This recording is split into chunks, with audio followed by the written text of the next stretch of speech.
Selamat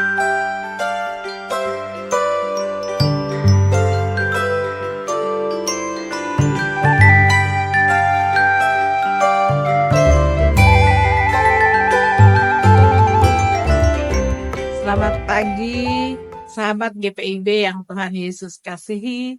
Sebelum kita mendengarkan firman Tuhan pada pagi hari ini, bersama dengan saya, Pendeta Herlin Nandan Lalaar, KMJ, GPIB Maranatha, DKI. Sebelumnya kita berdoa. Bapa di dalam surga, terima kasih untuk hari baru, hari anugerah Tuhan, ketika kami boleh bangun dengan tubuh yang sehat dan penuh sukacita. Kami akan dengarkan kebenaran firman-Mu sebelum melakukan semua aktivitas kami sepanjang hari ini.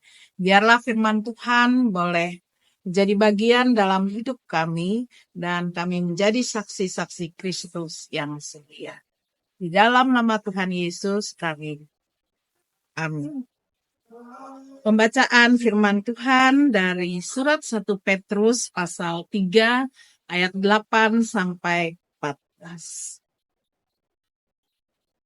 Akhirnya, hendaklah kamu semua seia sekata, seperasaan, mengasihi saudara-saudara, penyayang dan rendah hati.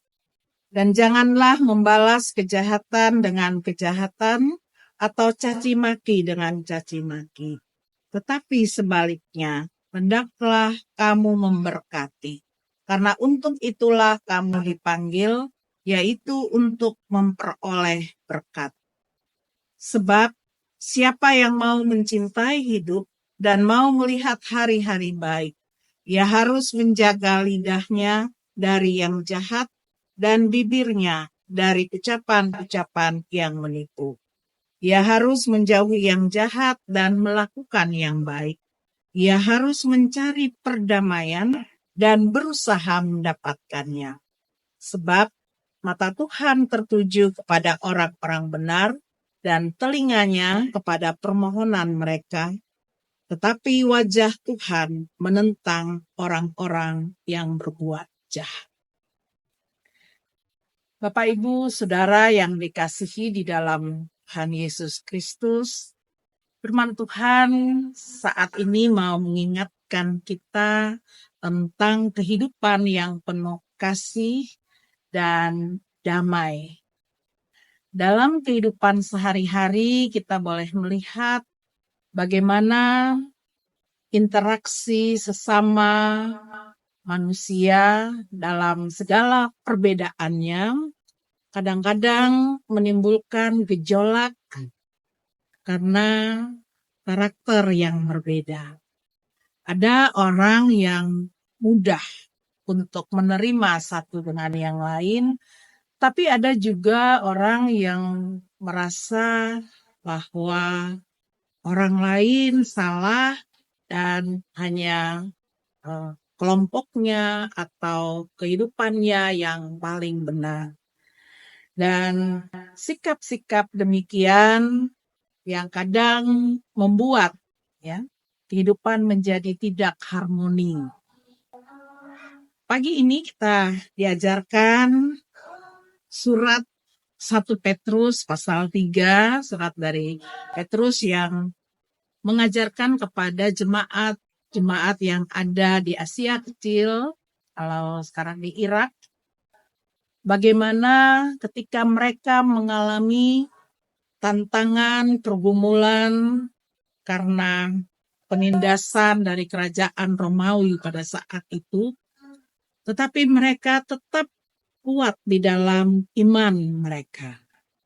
Bahwa sebagai anak-anak Tuhan, jemaat diajak untuk menjaga perasaan mereka supaya tidak membalas kejahatan dengan kejahatan.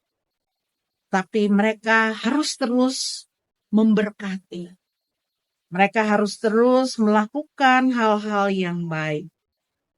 Dan Bapak Ibu menjadi orang baik di tengah-tengah kehidupan yang tidak aman-aman saja, kehidupan yang penuh dengan tantangan, ya, itu sesuatu yang luar biasa. Ketika mereka harus tetap mengutamakan kasih, mereka harus rendah hati, ya, tidak mencaci maki, tetapi mereka dipanggil untuk menjadi berkat kepada semua orang.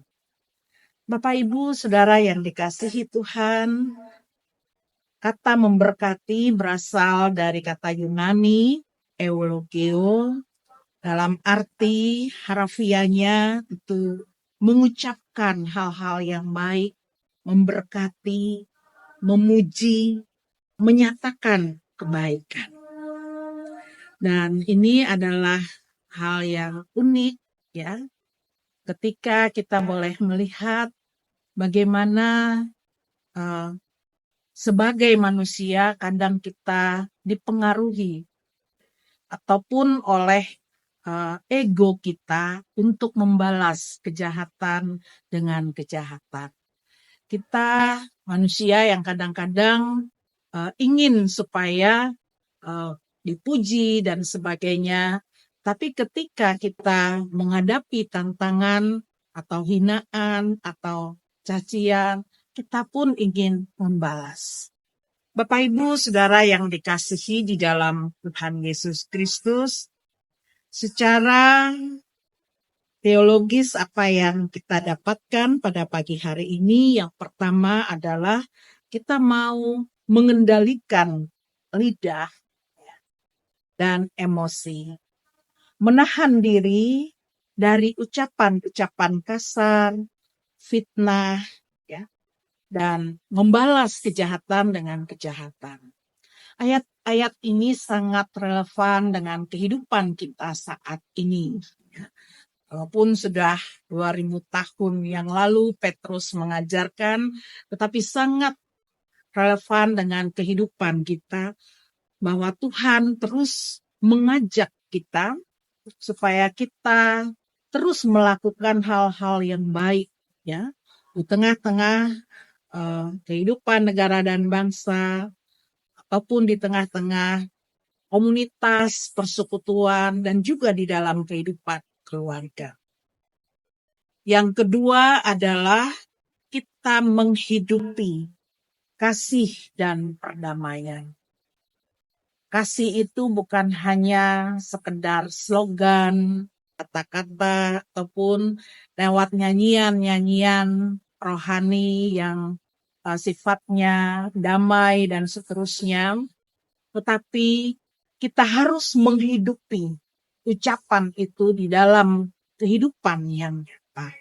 Bahwa perdamaian itu sangat penting dalam kehidupan keluarga, kehidupan persekutuan jemaat, dan di tengah-tengah masyarakat. Kalau kita melihat orang dunia saling membalas satu dengan yang lain, tetapi orang percaya diminta oleh Tuhan supaya tidak membalas kejahatan dengan kejahatan, caci maki dengan caci maki. Orang Kristen, gereja menjadi role model bagaimana kasih Kristus itu diwujudkan di tengah-tengah perbedaan yang ada. Jangan kita menjadi sama, ya, dengan dunia ini, ya. Karena Kristus mengajarkan sesuatu yang sangat penting.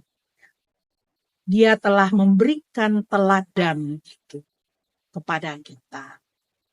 Sehingga siapapun kita, apapun yang kita buat mungkin baik, tapi tidak diterima, ya, oleh orang lain, ataupun ketika kita mendapatkan perlakuan yang jahat, kita tidak balas dengan menjahati orang lain.